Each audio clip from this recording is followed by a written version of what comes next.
السلام عليكم ورحمة الله وبركاته. حبايب قلبي عني، كل سنة وانتم طيبين تاني. ماشي، وربنا يعود عليكم الأيام بخير. النهاردة طبعا عملت لهم يا أكلة بسيطة. كان طبعا عندي ملوخية وعندي طبيخ بطاطس ماشي من امبارح على الفراخ اللي عملتها. قلت حرام بدل ما ارمي الطبيخ والملوخية، قلت يلا يا ام احمد نوفر بلاش افترا. ماشي، جيت عاملة ايه طبعا وكان عندي برضو رز بشعرية اللي هو الاولاني ده. ماشي، جيت عاملة شوية رز بيض، حمرت شوية رز في الاول وجيت منزل عليهم ايه الرز الابيض. بص ده اما يبص ازاي. بعد كده جيت عاملة ايه الكفتة. ماشي، الكفتة ده عملتها ازاي؟ جبت يعني اكتر من ربع لحم، اكتر من كيلو لحم، لا اكتر من ربع كيلو لحم مفروم.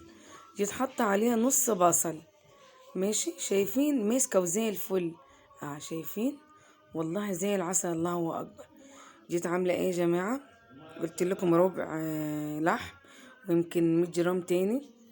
جيت جايبة نص بصل. ماشي، وجيت جايبة توابل وفصين توم وملح، وفضلت اعجن اعجن اعجن اعجن اعجن فيهم. علقتنا على كلمة اعجن دي. ماشي، بعد ما عجنتهم خليتهم شوية تاني قد ربع ساعة. بعد كده عجنتهم شوية تاني وجيت مفعصاهم كده بايدي، يعني عاملاهم زي الصابع. جيت حطاهم في الصينية وجيت حطاهم جوه الفرن، ولعت من فوق ومن تحت. ماشي، وجيت مهديه عليهم النار. هما قعدوش معايا كتير، هما بس اطلع يد بلا 5 دقايق يوم. قعدوا معايا يمكن ساعة الا ربع يا ساعة في الفرن. انا لما احب الحاجة طيبة كويس.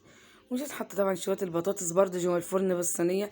حلت الملوخية جوه الفرن بعد ما طفتها على البتاع كله سخن في بعضه. والرز البايت كبته في صينية برضه حطيه جوه الفرن. والليمون ده انا اللي مخللاه. تحسوه من شكله كده همبرجر. بس هو يا جماعه لا هو على جمال الكفته، اعملوها بالطريقه دي هتعجب. وشويه السلطه جنان. بصي يا جماعه، انا حاطه في شويه السلطه دول يمكن طبق ونص كبار، يعني مش صغيرين. نص طماطم على ربع خيار على فلفل على خضره على بصل، عاملين يجي نص.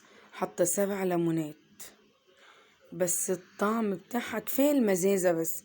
وشطه يا جميله. شايفين الكفته؟